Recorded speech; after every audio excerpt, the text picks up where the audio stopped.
మాదిగ వాడలో పుట్టి ఒక సామాన్యమైన వ్యక్తిని, ఒక కాంగ్రెస్ పార్టీ కార్యకర్తను ఈరోజు రాష్ట్ర కేబినెట్లో మంత్రిగా నాకు అవకాశం ఇచ్చి మీ పక్కన కూర్చున్నబెట్టేందుకు, దానిలో భాగంగా ఎన్నో సంవత్సరాలకెళ్ళి మా వర్గీకరణ చట్టం చేసే విషయంలో పట నేను కానీ వేదిక పైన మా గౌరవ శాసనసభ్యులందరం ఆ చట్టాన్ని చేసే విషయంలో పట ఏదైతే మంత్రిగారి ఉపసంఘానికి ఏర్పాటు చేసి మా దామోదర నేతృత్వంలో పట ఇక్కడ ఉన్న ఎమ్మెల్యేలను కానీ పెద్దలు కడియం శ్రీఆర్ గారు కానీ మా కావ్య, మా ఎంపీ గారు కానీ మా సంపత్ అన్న కానీ అనేక నెలలు ఈ రాష్ట్రంలో ఉన్నట్టు అన్ని వర్గాల యొక్క అభిప్రాయాలు తీసుకున్నందుకు హైదరాబాద్లో టూరిజం హోటల్లో ప్రత్యేకమైన ఒక కార్యాలయం ఏర్పాటు చేసి అక్కడ పూర్తి సమాచారాన్ని 33 జిల్లాలకు సంబంధించిన అన్ని వర్గాలతో సమాచారం తీసుకొని ఏ విధంగా ఈ వర్గీకరణ ఫలాలు అందాలనే విషయంలో పట అన్నదమ్ములాగా కలిసి ఉన్నటువంటి రేపు భవిష్యత్తులో డాక్టర్ బిఆర్ అంబేద్కర్ రాజ్యాంగ నిర్మాత ఇచ్చినటువంటి ఫలాలు సమానంగా అందాలనే ఒక ఆలోచనతోని వర్గీకరణ చట్టాన్ని చేసి ఫలాలు అందించిన సందర్భంలో పట ఈ రాష్ట్రంలో ఈరోజు ఈ వర్గీకరణ ద్వారా సుమారు 772 మందికి డాక్టర్లుగా, ఇంజనీర్లుగా వివిధ హోదాల్లో చట్టాన్ని చేసినాక అవకాశాలు రావడం జరిగింది. అదేవిధంగా గ్రూప్ 2కి సంబంధించిన సుమారు 16,000 మందికి ఉద్యోగాలు రావడం జరిగింది. గ్రూప్ 3కి సంబంధించిన సుమారు 10,000 మందికి ఈరోజు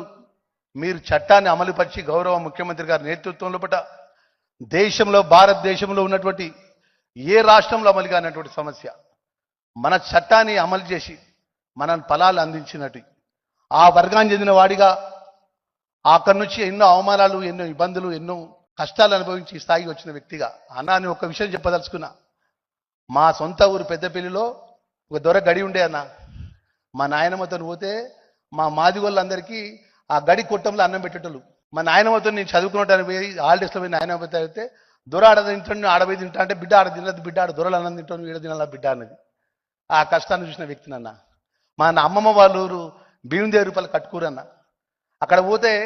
మామిడి పండ్లు తీసుకొని గంపలు తీసుకొని వచ్చింది. గంపలు తీసుకొని వస్తే మా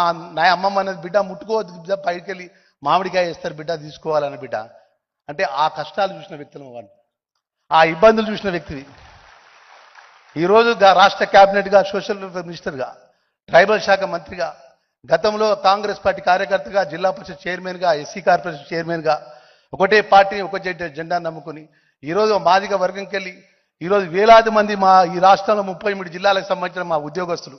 మా కుల బాంధవులు, మా రక్త బాంధవులు, మా చెల్లెళ్ళు, మా అన్నలు, మా తమ్ముళ్ళు, మా వేలాది మంది ఎంత కష్టమైనా, ఎంత ఇబ్బంది అయినా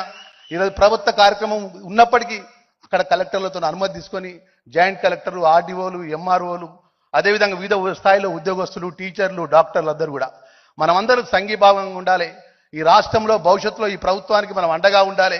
గౌరవ ముఖ్యమంత్రి గారు దేశంలో చేయాలంటే గొప్ప నిర్ణయం చేసిండు, వారికి మనం అండగా ఉండాలని చెప్పి ఈరోజు వచ్చిన తప్ప మా అంశాల లోపల, మా కష్టాల లోపల పెద్దలు కాసిం గారు చెప్పినారు, పెద్దలు శ్రీహరి గారు చెప్పినారన్న, జీవితకాలం ఉన్నంత వరకన్నా కృతజ్ఞత గల కులమన్నా, అభిమానం గల కులమన్నా, వ్యక్తిత్వం గల కులమన్నా, మాట ఇస్తే ప్రాణం పోయినా కూడా ప్రాణమన్నా వదులుకుంటాం కానీ విలువలను తగ్గమన్నా దయచేసి